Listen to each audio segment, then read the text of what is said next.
नमस्कार दोस्तों, मैं सुनील आप सभी का स्वागत करता हूं।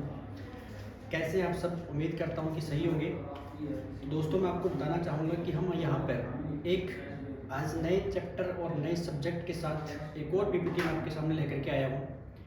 आज हम पॉलिटी के वो क्वेश्चन करने वाले हैं जो बार बार एग्ज़ाम के अंदर पूछे जाते हैं। ठीक है, हम वही क्वेश्चन उठा करके लेके आए हैं जिसमें जो प्रीवियस ईयर के एग्ज़ाम के अंदर जितने क्वेश्चन आते हैं, जो क्वेश्चन बार बार रिपीटेड होते हैं, उन क्वेश्चन को हम यहाँ पे डिस्कस करेंगे और साथ में हम देखेंगे कि उनसे रिलेटेड ऐसे अन्य जो क्वेश्चन बन सकेंगे उनको भी हम डिस्कस करेंगे। ठीक है, तो आइए दोस्तों, हम शुरुआत करते हैं आज की क्लास की। और पहला क्वेश्चन जो है वो आपके सामने ये है।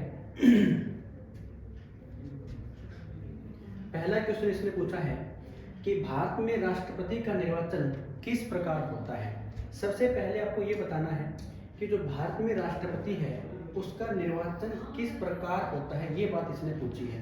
यानी ऑप्शन में दे रखा है कि प्रत्यक्ष रूप से होता है, राज्यसभा के सदस्यों के द्वारा होता है, लोकसभा के सदस्यों के द्वारा होता है, या फिर अप्रत्यक्ष रूप से होता है। अगर हम डिस्कस करें राष्ट्रपति के निर्वाचन की, सबसे पहले आपको पता होना चाहिए कि भारत के राष्ट्रपति के जो पद का वर्णन है ना, वो कौन से आर्टिकल में किया गया है। तो सबसे पहले हमें ये जानना जरूरी है कि कौन सा आर्टिकल रहेगा। तो आर्टिकल आता है 52, 52 नंबर में राष्ट्रपति के पद का वर्णन किया गया है। ठीक है, और राष्ट्रपति जो होता है ये देश का मुखिया होता है। अब इसमें हमें ये जानना है कि भारत में क्या होता है, राष्ट्रपति का चुनाव होता है। ठीक है, अब चुनाव होता है तो चुनाव सबसे पहले करवाता कौन है? तो चुनाव करवाता है election commission of India. Election commission of India ये चुनाव करवाता है। यानी इसमें आपको ये जानना है, देखो, एक होता है राज्य निर्वाचन आयोग, एक होता है केंद्रीय निर्वाचन आयोग। जो इलेक्शन कमीशन ऑफ इंडिया है यानी केंद्रीय निर्वाचन आयोग है, ये देश में किस किस के चुनाव करवाता है। तो सबसे पहले आपको ये पता होना चाहिए, अगर मैं कह दूं कि देश में जो लोकसभा के चुनाव है, राज्यसभा के चुनाव है, विधानसभा के चुनाव है और विधान परिषद के चुनाव है, और इसके साथ में ही जो प्रेसिडेंट के चुनाव है और वाइस प्रेसिडेंट के जो चुनाव है, ये इलेक्शन कौन करवाता है? तो इलेक्शन कमीशन ऑफ इंडिया करवाता है। तो फिर आपके मन में एक डाउट चल रहा होगा कि जो राज्य निर्वाचन आयोग होता है उसका क्या कार्य होता है। उसमें सिर्फ इतना कार्य आता है कि जो राज्यों के अंदर होने वाले जो पंचायती चुनाव है वो करवाना, और शहरों के अंदर जो शहरी निकाय के चुनाव है वो करवाते हैं। अब हमें ये जानना है कि जब भारत के राष्ट्रपति का चुनाव होता है तो कुल कितने लोग भाग लेते हैं। राष्ट्रपति के चुनाव में कुल कितने लोग भाग लेते हैं? कुल हमें ये इतना जानना होगा कि टोटल 4896 लोग राष्ट्रपति के चुनाव में भाग लेते हैं। अब आपको ये पता होना चाहिए कि 4896 लोग कौन होते हैं। ये जो लोग होंगे ये लोकसभा के सदस्य होते हैं। इसमें लोकसभा की वर्तमान में सीटें कितनी हैं? तो 543 सीटें हैं वर्तमान में। अब आपको ये पता होना चाहिए कि 543 लोग कौन होते हैं, ये निर्वाचित होते हैं। तो सभी के सभी तो ये आएंगे। उसके बाद में अगर हम बात करें राज्यसभा के सदस्यों की, तो राज्यसभा की वर्तमान में सीटें कितनी हैं? 245 सीटें हैं, लेकिन सभी सदस्य राष्ट्रपति के चुनाव में भाग नहीं लेते। अब इसके पीछे एक रीजन होता है। रीजन क्या है कि 245 में से 12 सदस्य जो होते हैं ना, ये मनोनीत होते हैं। ये होते हैं मनोनीत, और इनमें से 233 जो सदस्य होते हैं ना, वो निर्वाचित होते हैं। अब आपको ये पता होना चाहिए कि जिन सदस्यों को राष्ट्रपति राज्यसभा के अंदर 12 जो मेंबर है इनको मनोनीत करके भेजता है, यानी इन 12 सदस्यों को राष्ट्रपति ने राज्यसभा के अंदर भेजा, और यही सदस्य क्या राष्ट्रपति के चुनाव में भाग ले सकते हैं? तो नहीं ले सकते। तो हमें इतना पता होना चाहिए कि लोकसभा के 543 मेंबर, राज्यसभा के 245 मेंबर प्लस राज्य विधानसभाओं के जो मेंबर होते हैं वो भाग लेते हैं। अब राज्य विधानसभाओं की बात करोगे तो इनको बोलते हैं MLA, member of legislative assembly. अब कुल कितने लोग भाग लेते हैं? तो ऑल ओवर इंडिया के अंदर 4120 एमएलए हैं। 4120, तो 4120 लोग ये हो जाते हैं। यानी राष्ट्रपति के चुनाव में कुल कितने एमपी भाग लेते हैं? एमपी का मतलब होता है मेंबर ऑफ पार्लियामेंट। जो लोकसभा के सदस्य होते हैं और राज्यसभा के सदस्य होते हैं, इनको बोलते हैं मेंबर ऑफ पार्लियामेंट, एमपी बोलते हैं। तो कुल कितने हो गए यहाँ पे एमपी? तो राष्ट्रपति के चुनाव में 776 तो एमपी भाग लेते हैं। इसके बाद में अगर हम देखें कि जो एमएलए हैं ये कितने होते हैं, तो ये टोटल 4120 होते हैं, 4120। तो दोनों को मिलाओगे तो कुल 4896 लोग राष्ट्रपति के चुनाव में भाग लेते हैं। क्या आपने कभी सुना कि राष्ट्रपति के चुनाव में जनता भाग लेती है?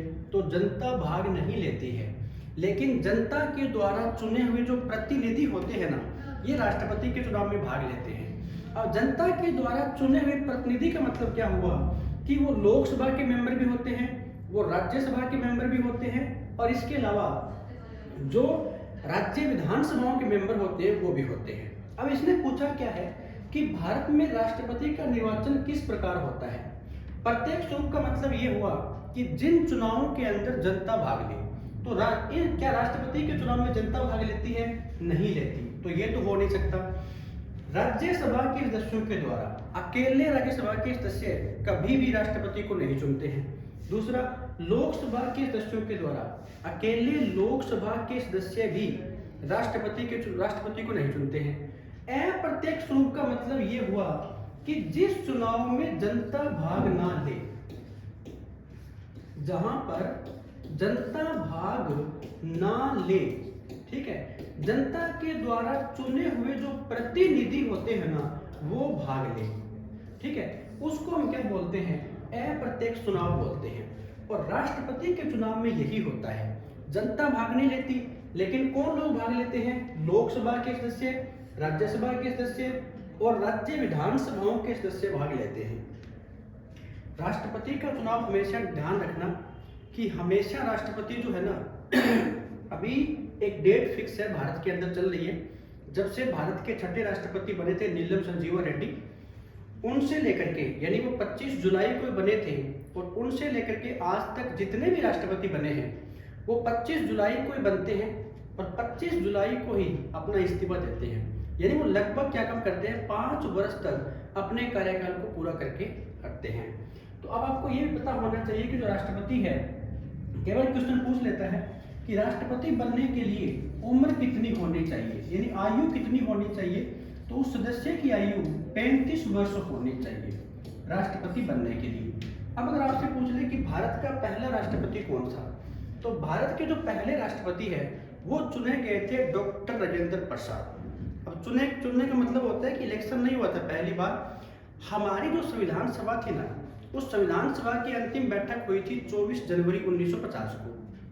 अब इस अंतिम बैठक में कुछ फैसले लिए गए थे, जैसे मैं कह दूं कि हमारा जो राष्ट्रीय गान है इसको ऐड किया गया था, हमारा जो राष्ट्रीय गीत है इसको भी ऐड किया गया था, और डॉक्टर राजेंद्र प्रसाद जो संविधान सभा के अध्यक्ष हुआ करते थे उनको क्या काम किया गया था? देश के पहले राष्ट्रपति के रूप में सर्वसम्मति से चुन लिया गया था। वो अलग बात है कि भारत में पहली बार चुनाव कब हुए थे, तो 1952 के अंदर चुनाव होते हैं। जब 1952 में चुनाव हुए तो भारत के राष्ट्रपति फिर से कौन बन गए थे? डॉक्टर राजेंद्र प्रसाद बन गए थे। फिर 1957 के अंदर इलेक्शन हुए, फिर वही राष्ट्रपति वापिस बन गए थे। यानी डॉक्टर राजेंद्र प्रसाद भारत के जो राष्ट्रपति रहे थे ये 1952 से लेकर के 1962 तक रहे थे। लेकिन अगर हम देखें कि जब चुने गए थे तो चुने गए थे 24 जनवरी 1950 को। अब आपको ये पता होना चाहिए कि भारत के वर्तमान में राष्ट्रपति कौन है। तो वर्तमान में राष्ट्रपति है द्रौपदी मुर्मू, ठीक है। ये अभी इसी वर्ष मतलब 2022 के अंदर 25 जुलाई को उन्होंने शपथ ग्रहण की थी, ठीक है। तो ध्यान रखना स्टूडेंट्स, इस क्वेश्चन का आंसर क्या हो जाएगा? वो रहेगा हमारा डी ऑप्शन, अप्रत्यक्ष रूप से भारत के राष्ट्रपति का चुनाव होता है। क्लियर हुआ? अब चलते हैं नेक्स्ट क्वेश्चन के ऊपर। तो नेक्स्ट क्वेश्चन आपके सामने ये है कि भारत में किस राज्य का लोकसभा व राज्यसभा में प्रतिनिधित्व सर्वाधिक है? अब आपके सामने ऑप्शन दे रखा है महाराष्ट्र, बिहार, उत्तर प्रदेश और गुजरात। आपको ये बताना है स्टूडेंट्स, पूछा है कि लोकसभा और राज्यसभा का प्रतिनिधित्व। सिंपल सी भाषा के अंदर मैं आपको बता दूं, इसने पूछा है सीटों के बारे में, ठीक है। वो स्टेट आपको बताना है इसमें से जिसकी सीटें सबसे ज्यादा है। इसमें लोकसभा की सीटें ज्यादा हो और राज्यसभा की सीटें ज़्यादा हो, वो चीज़ आपको यहाँ पे बतानी है। ठीक है, तो इसमें अगर हम देखें तो जो महाराष्ट्र है, बिहार है, उत्तर प्रदेश और गुजरात, इसमें जो यूपी है ना, इस यूपी के बारे में जब भी क्वेश्चन आए सीटों को लेकर के, तो भारत का एकमात्र ऐसा स्टेट जिसकी लोकसभा की सीट भी सबसे ज्यादा है सभी राज्यों में से, जिसकी राज्यसभा की सीट भी सबसे ज्यादा रहेगी यूपी के अंदर। अगर आपसे पूछ ले कि यूपी के अंदर विधानसभा की सीट जो है ना, ये भी ज्यादा रहेगी। ठीक है, और यूपी के अंदर अभी वर्तमान में फिलहाल विधान परिषद भी चल रही है, तो विधान परिषद की सीट भी यहाँ पर ज्यादा रहेगी। चाहे आपको लोकसभा के बारे में पूछे, चाहे राज्यसभा के बारे में पूछे, विधानसभा और विधान परिषद, इन सभी की जो सीटें हैं ना, वो यूपी के अंदर ज्यादा आती है। अगर आपसे पूछ ले कि विधानसभा की सीटें कितनी हैं, तो 403 सीटें जो है ना, ये सबसे ज्यादा यूपी के अंदर आती है। ठीक है, तो ये बात ध्यान रखना। तो हमें इतना अब आपको कमेंट करके ये बताना है कि यूपी के अंदर लोकसभा की सीट कितनी है और यूपी के अंदर राज्यसभा की सीट कितनी है। तो इसका आंसर हमारा कौन सा रहेगा? यूपी, यानी सी ऑप्शन रह जाएगा। तो जब भी कभी क्वेश्चन आए, इन चारों को बातों को ध्यान में रखना कि लोकसभा की सीटें, राज्यसभा की सीटें, विधानसभा और विधान परिषद। यूपी भारत का एक ऐसा स्टेट है जिसमें सभी की सीटें क्या है, सबसे ज्यादा आती है। तो हमारा ऑप्शन कौन सा रहेगा? यूपी, यानी उत्तर प्रदेश। चलिए नेक्स्ट क्वेश्चन पे चलते हैं। नेक्स्ट क्वेश्चन आपके सामने ये है कि निम्न में से हरियाणा में कौन सी एक लोकसभा की सीट नहीं है? अब देखो, सबसे पहले में जानना है कि कौन से स्टेट की बात कर रहा है। ये हरियाणा राज्य की बात कर रहा है, यानी जो हरियाणा राज्य है इसमें लोकसभा की सीटें कितनी है? तो इसमें लोकसभा की कुल 10 सीटें आती है। ठीक है, हरियाणा के अंदर राज्यसभा की सीटें भी कितनी हैं? तो हरियाणा में जो राज्यसभा की सीटें हैं ना, ये 5 सीटें आती है। कई बार क्वेश्चन पूछ लेता है कि हरियाणा में कुल सांसद संख्या कितनी है। जब भी क्वेश्चन आए कि हरियाणा में कुल सांसद संख्या कितनी है, कुल सांसद संख्या कितनी है, तो इसका मतलब ये हुआ कि 10 सीटें कौन सी है? लोकसभा की है। 5 सीटें कौन सी है? राज्यसभा की है। दोनों को मिलाओगे तो 15 सीटें बन जाती है हरियाणा के अंदर। कौन सी? सांसद सीटें। लेकिन क्वेश्चन में क्या पूछा गया है कि लोकसभा की सीट नहीं है। अब देखो, सिरसा है, फरीदाबाद है, फतेहाबाद है, सोनीपत है। सबसे पहले हमें ये जानना है कि हरियाणा के अंदर लोकसभा की 10 सीटें हैं, वो कौन कौन सी आती है। अगर हम बात करें यहाँ पर कि हरियाणा के अंदर कुल यहाँ पे कितने मंडल हैं, तो 6 मंडल है हरियाणा के अंदर। 6 मंडल तो वो याद कर लो। जैसे कौन सा है? एक तो मैं ये कह दूं कि फरीदाबाद हो गया, फरीदाबाद मंडल है। ठीक है, एक हम कह दें कि हिसार मंडल है, हिसार हो गया। इसके अलावा हम कहते हैं कि एक रोहतक हो गया। ठीक है, इसके साथ में गुरुग्राम हो गया, गुरुग्राम हो गया। ठीक है, एक इसके साथ में हम कह सकते हैं कि करनाल मंडल हो गया।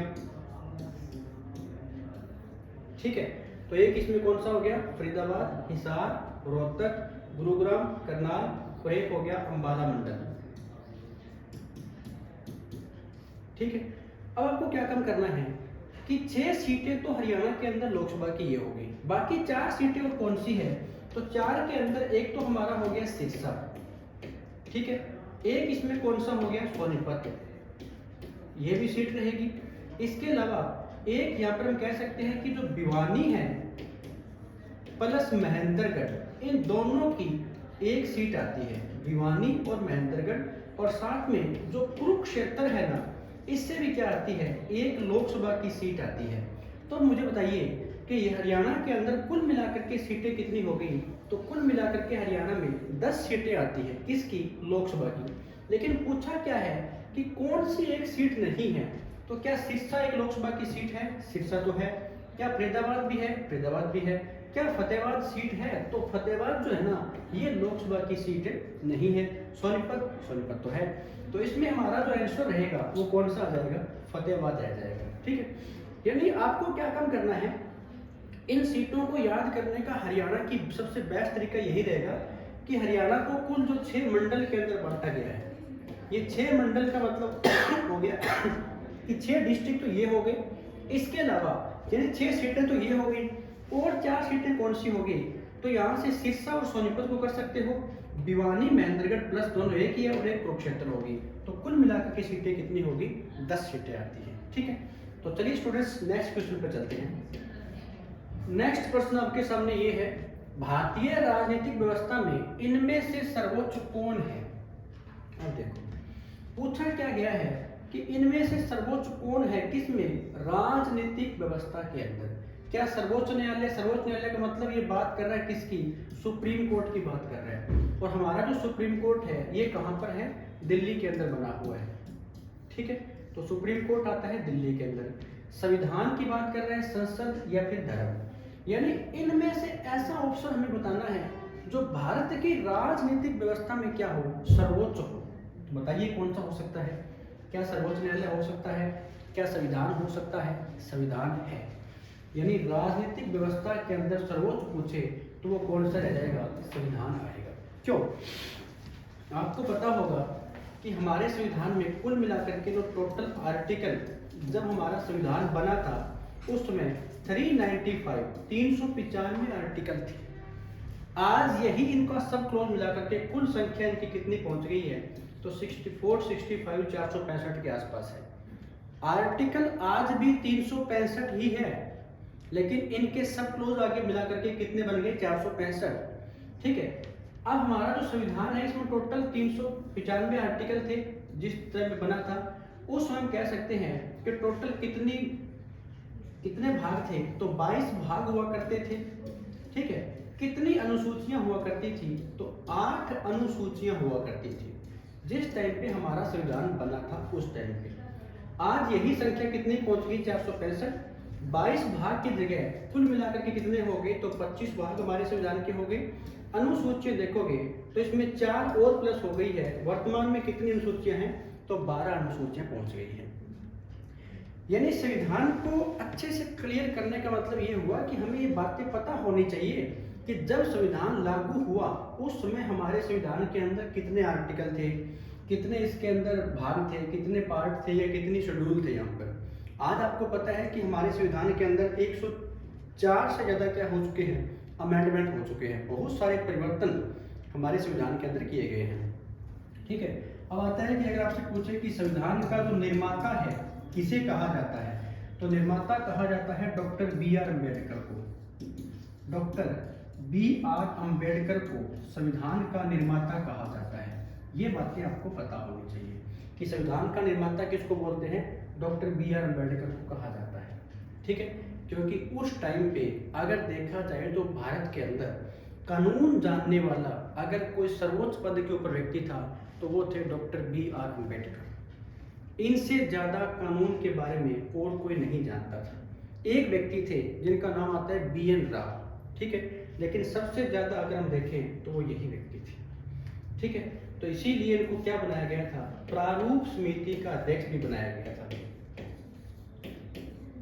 प्रारूप समिति का अध्यक्ष किसको बनाया गया था, तो वो डॉक्टर B.R. अम्बेडकर को बनाया गया था। प्रारूप समिति में कितने मेंबर थे, 7 थे। बनी कब थी, तो 29 अगस्त 1947 को बनी थी। तो ये भी ध्यान रखना।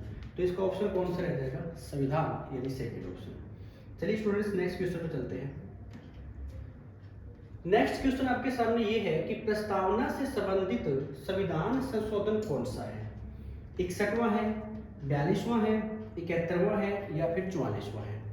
ये बात कर रहा है प्रस्तावना की। सबसे पहले में जानना है कि प्रस्तावना कैसे बनी थी। तो प्रस्तावना बनी थी कि जो हमारी संविधान सभा हुआ करती थी ना, इस संविधान सभा ने क्या काम किया था, इसकी जो तीसरी बैठक हुई थी, कब हुई थी, 13 दिसंबर 1946 को हुई थी। इस तीसरी बैठक में जो पंडित नेहरू हुआ करते थे, पंडित नेहरू ने एक उद्देश्य प्रस्ताव पेश किया था। पंडित नेहरू ने क्या काम किया था, उद्देश्य प्रस्ताव पेश किया था, और यही जो उद्देश्य प्रस्ताव है ना, हमारे संविधान की प्रियम्बल यानी प्रस्तावना बनी थी। लेकिन आज तक अगर देखा जाए तो प्रस्तावना के अंदर क्या हुआ है, सिर्फ और सिर्फ एक बार ही अमेंडमेंट हुआ है या एक बार ही संशोधन हुआ है। अब हमें ये जानना है कि वो जो संशोधन हुआ था वो कौन से अमेंडमेंट हुआ था, 61वां हुआ था कि 42वां हुआ था या फिर 71वां हुआ था। अगर हम बात करें 61वें अमेंडमेंट की, ठीक है, तो ये तो हुआ था 1989 के अंदर, 1989 के अंदर। इसमें क्या काम किया गया था, जो उम्र होती है किसकी, मत देने की, ठीक है ना, जो मत देने की उम्र होती है वो पहले कितनी हुआ करती थी, 21 वर्ष हुआ करती थी, ठीक है। तो इसे 21 वर्ष से घटा करके कितना किया गया था, तो 21 वर्ष से घटाकर इसे 18 वर्ष कर दिया गया था। तो ये तो अमेंडमेंट हुआ था इस चीज के लिए। 42वां जो अमेंडमेंट है ना, ये 1976 के अंदर हुआ था, 1976 के अंदर, और यही हमारा क्या रह जाएगा, आंसर। अब सुनो कि जब 42वां अमेंडमेंट 1976 के अंदर हुआ था, उस समय भारत के अंदर क्या चल रही थी, इमरजेंसी, यानी भारत में तीसरा राष्ट्रीय पातका चल रहा था। 1975 में लगा था और 1977 तक चलता रहा था। जब 42वां अमेंडमेंट हुआ 1976 के अंदर, तो प्रस्तावना के अंदर भी क्या किया गया था, संशोधन किया गया था। संशोधन करके क्या शब्द जोड़े गए थे, तो 3 शब्दों को जोड़ा गया था। वो शब्द कौन कौन से आते हैं, तो समाजवाद, पंथ निरपेक्ष और एक शब्द रहेगा अखंडता। ये 3 शब्द ऐसे आते हैं जिनको हमारे संविधान की प्रस्तावना में आज तक जोड़ा गया था। यानी आपसे पूछेगा कि प्रस्तावना के अंदर कितनी बार अमेंडमेंट हुआ है, एक बार ही हुआ है। वो कब हुआ था, तो 42वां अमेंडमेंट हुआ था 1976 के अंदर, ठीक है। 42वां जो अमेंडमेंट हुआ था ना, तो इसके जरिए हमारे संविधान के अंदर बहुत सारे परिवर्तन किए गए थे। यानी इसे क्या कहा जाता है, इसे लघु संविधान का दर्जा भी दिया जाता है। मिनी कॉन्स्टिट्यूशन या लघु संविधान किस अमेंडमेंट को कहा गया था, 42वें अमेंडमेंट को कहा गया था। अब जो 71वां अमेंडमेंट है ये हुआ था 1992 के अंदर, ठीक है। इसमें जिक्र किया गया था भाषाओं का। भाषा का मतलब ये हुआ कि 3 ऐसी भाषा थी जिसमें एक आती है नेपाली, एक रहेगी मणिपुरी और एक भाषा कौन सी आती है, कोंकणी। इन 3 भाषाओं को हमारे संविधान के अंदर जोड़ा गया था। कौन सा अमेंडमेंट हुआ था, 71वां अमेंडमेंट 1992। अब देखो जब संविधान बना था तो उस समय हमारे संविधान में टोटल कितनी भाषाएं थी, तो 14 भाषाएं हुआ करती थी। लेकिन बाद में अमेंडमेंट करके आज अगर देखोगे तो 8 भाषा और ऐड हो गई है। कुल कितनी भाषाएं आती है, 22 भाषाएं आती है। और 44वां जो अमेंडमेंट है ये 1978 के अंदर 1978 में हुआ था। इस समय भारत के जो प्रधानमंत्री हुआ करते थे वो थे मोरारजी देसाई, ठीक है। यानी यहाँ पर जो कुछ कमियां थी ना, उनको यहाँ पर सुधारा गया था इस अमेंडमेंट के जरिए, ठीक है। इसी अमेंडमेंट के जरिए क्या काम किया गया था कि जब हमारा संविधान लागू हुआ उसमें टोटल कितने फंडामेंटल राइट हुआ करते थे, 7 मौलिक अधिकार हुआ करते थे। आज कितने हैं, 6। उसमें से एक कौन सा हटा दिया गया था, वो था संपत्ति का अधिकार। तो किस अमेंडमेंट के जरिए हटाया गया था, 44वां अमेंडमेंट के जरिए हटाया गया था, ठीक है। तो इसका आंसर कौन सा हो जाएगा, वो रहेगा सेकंड ऑप्शन। 42वां अमेंडमेंट हुआ था 1976। अगर पूछे कौन कौन से शब्दों को जोड़ा गया था, तो ये 3 शब्द आते हैं, समाजवाद, पंथ निरपेक्ष और अखंडता।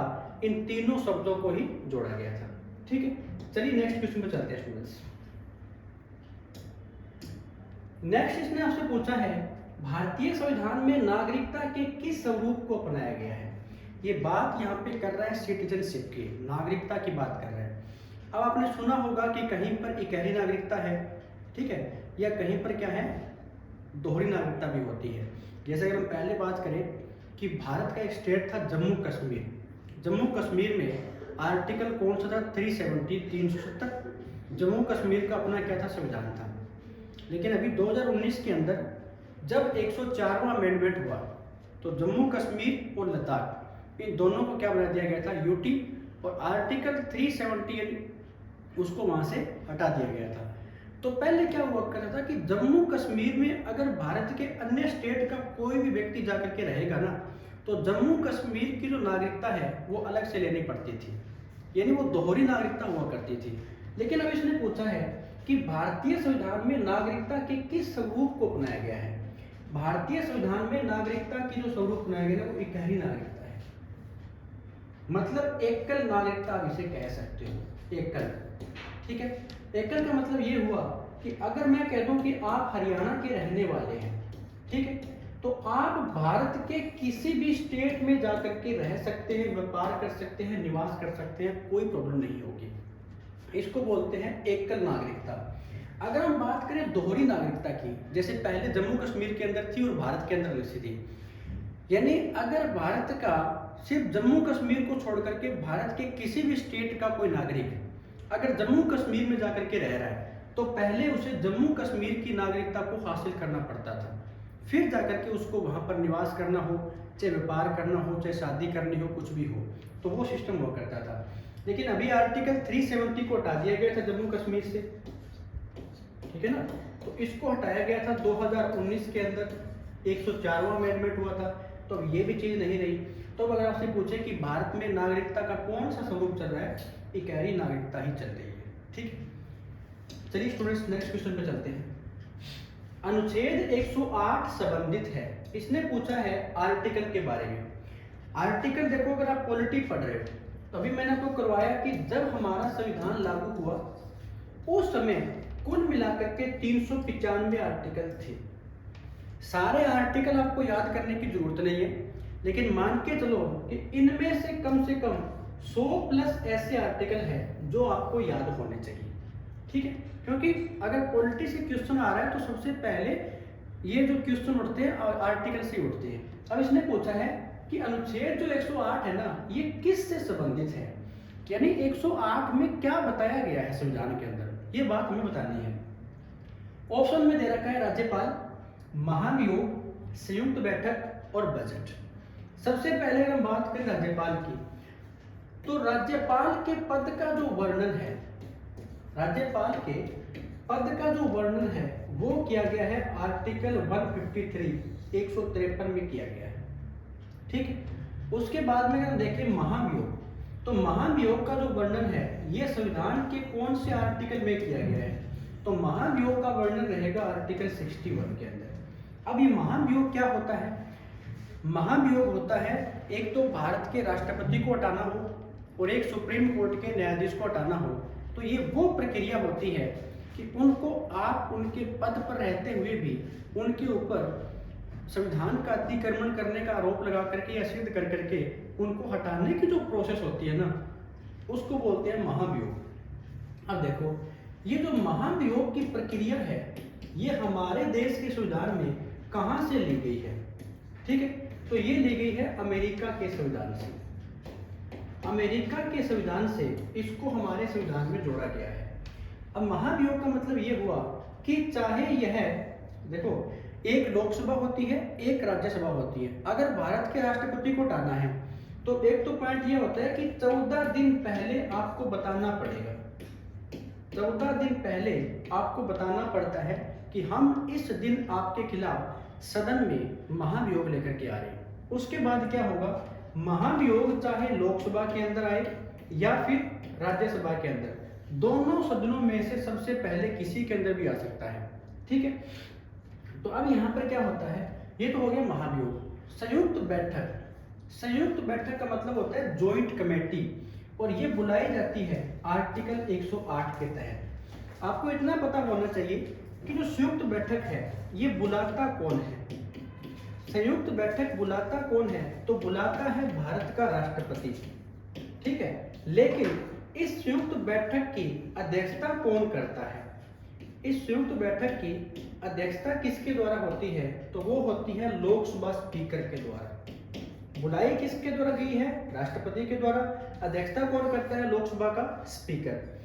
तो अब हमें ये देखना है कि जो संयुक्त बैठक है ये बुलाई जाती है क्यों, जब भी कोई ऐसा अधिवेशन हो, जब भी कोई ऐसा अमेंडमेंट करना हो या ऐसा कोई तथ्य हो जिस पर लोकसभा सहमत हो लेकिन राज्यसभा सहमत ना हो, या फिर ऐसा कोई भी तथ्य हो जिस पर राज्यसभा सहमत हो लेकिन लोकसभा सहमत ना हो, तो दोनों सदनों के अंदर अगर किसी बात को लेकर के आपसी मतभेद उत्पन्न होता है, इसको दूर करने के लिए भारत का राष्ट्रपति क्या काम करता है, एक जॉइंट कमेटी बुलाता है। आर्टिकल कौन सा रहेगा? 108। मैं फिर से कह रहा हूँ, बुलाता है भारत का राष्ट्रपति प्रेसिडेंट, अध्यक्षता कौन करता है? लोकसभा का स्पीकर करता है। ठीक है। अब रही बात बजट की, तो बजट जो शब्द आप देख रहे हो ना, इस शब्द का वर्णन हमारे संविधान में है ही नहीं। बजट को संविधान में कहीं पर नहीं लिखा गया है, तो फिर इसका वर्णन क्यों, कौन से आर्टिकल में किया गया है? आर्टिकल तो रहेगा 112 में इसका वर्णन है, लेकिन आर्टिकल 112 में इसे नाम क्या दिया गया है? वार्षिक वित्तीय विवरण कहा गया है। अभी आपने देखा होगा ना, जो पीछे 1 फरवरी गई है, इस 1 फरवरी को भारत के अंदर सेंट्रल गवर्नमेंट का बजट पेश किया गया था। अब बजट है तो बजट पेश कौन करता है? बजट पेश करता है भारत का जो वित्त मंत्री है, वो बजट पेश करता है। ठीक है।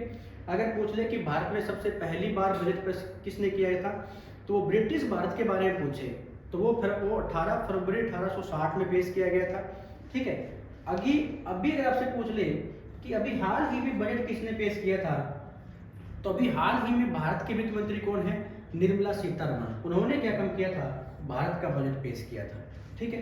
तो इसका आंसर कौन सा रह जाएगा? संयुक्त बैठक। आर्टिकल 108 संबंधित किससे रहेगा? ज्वाइंट कमेटी से। बुलाता है राष्ट्रपति, अध्यक्षता कौन करता है? लोकसभा का स्पीकर। चलिए स्टूडेंट्स, नेक्स्ट क्वेश्चन में चलते हैं। नेक्स्ट क्वेश्चन आपके सामने है कि भारत में निर्वाचन आयोग की स्थापना हुई थी। 4 ऑप्शन आपके सामने रहेंगे। पहला है 24 जनवरी 1950। अगर हम इसको डिस्कस करें तो इस दिन तो हुई थी हमारी जो संविधान सभा थी ना, संविधान सभा, इस संविधान सभा की अंतिम बैठक हुई थी। संविधान सभा की क्या हुई थी? अंतिम बैठक हुई थी। ठीक है। इस अंतिम बैठक में एक तो जो हमारा राष्ट्रीय गीत है, इसको इसमें जोड़ा गया था। एक जो राष्ट्रीय गान है, राष्ट्रीय गान को ऐड किया गया था। और एक अभी पीछे मैंने आपको बताया होगा कि भारत का जो प्रथम राष्ट्रपति है, डॉक्टर राजेंद्र प्रसाद को चुन लिया गया था। तो ये तो हुई थी हमारे संविधान सभा की अंतिम बैठक हुई थी।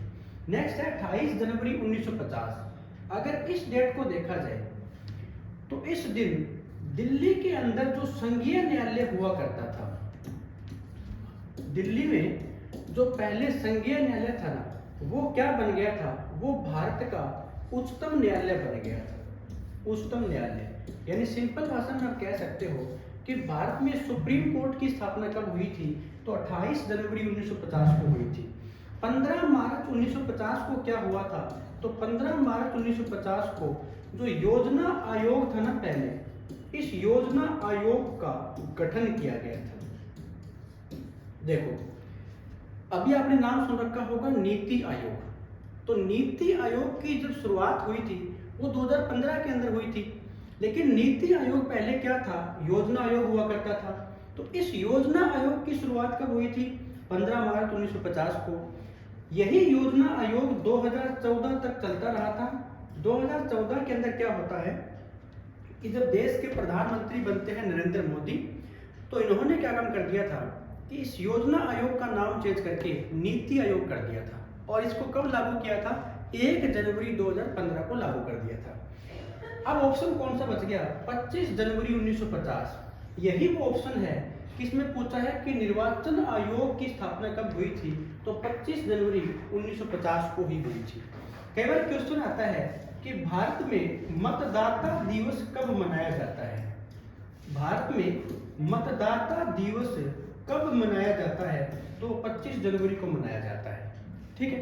तो 25 जनवरी 1950 को क्या हुआ था? भारत में निर्वाचन आयोग की स्थापना की गई थी। ठीक है स्टूडेंट्स, तो ये क्वेश्चन आपके सामने यहाँ पे इस प्रकार से हुआ। नेक्स्ट क्वेश्चन पे चलते हैं।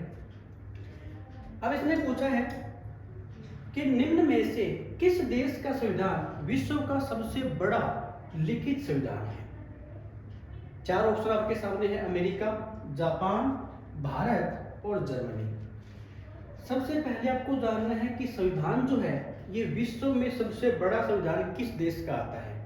तो अपना जो इंडिया का संविधान है ना, भारत का संविधान है, ये भारत का संविधान विश्व का सबसे बड़ा संविधान आता है।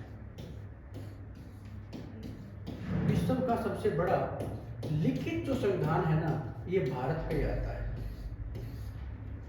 ठीक है। अभी मैंने आपको करवाया कि जिस दिन हमारा संविधान लागू हुआ था उस समय टोटल कितने आर्टिकल थे, तो उस समय टोटल 395 आर्टिकल थे। ठीक है, उस समय टोटल कितने पार्ट थे इसमें, तो टोटल पार्ट 22 हुआ करते थे। कितने शेड्यूल हुआ करते थे, तो 8 शेड्यूल हुआ करते थे उसमें। तो अब इसने पूछा है कि जो अमेरिका का संविधान जो 1789 के अंदर बना था, ये विश्व का सबसे छोटा संविधान आता है। ये विश्व का सबसे छोटा लिखित संविधान आता है, वो अमेरिका का है, जापान का नहीं है। भारत का जो संविधान है ना, ये विश्व का सबसे बड़ा क्या है, लिखित संविधान है। लागू कब हुआ था भारत का संविधान, तो ये पता होना चाहिए। तो ये 26 जनवरी 1950 को लागू किया गया था।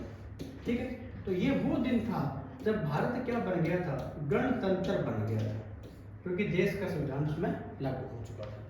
चलिए स्टूडेंट्स, नेक्स्ट क्वेश्चन पे चलते हैं। नेक्स्ट क्वेश्चन आपके सामने है कि 10वीं अनुसूची को कब जोड़ा गया था। अभी हम डिस्कस कर रहे थे कि जिस दिन संविधान लागू हुआ उस समय टोटल कितनी अनुसूचियां हुआ करती थी। उस समय कुल कितनी अनुसूचियां थी, तो 8 ही अनुसूचियां हुआ करती थी। ठीक है, लेकिन अभी फिलहाल देखें तो टोटल 12 शेड्यूल इसके अंदर आते हैं। अब इसने पूछा है कि 10वीं अनुसूची को कब जोड़ा गया था। देखो, ये जो 1951 ऑप्शन में दे रखा है ना, तो यहां पर क्या होता है कि पहला संविधान संशोधन होता है।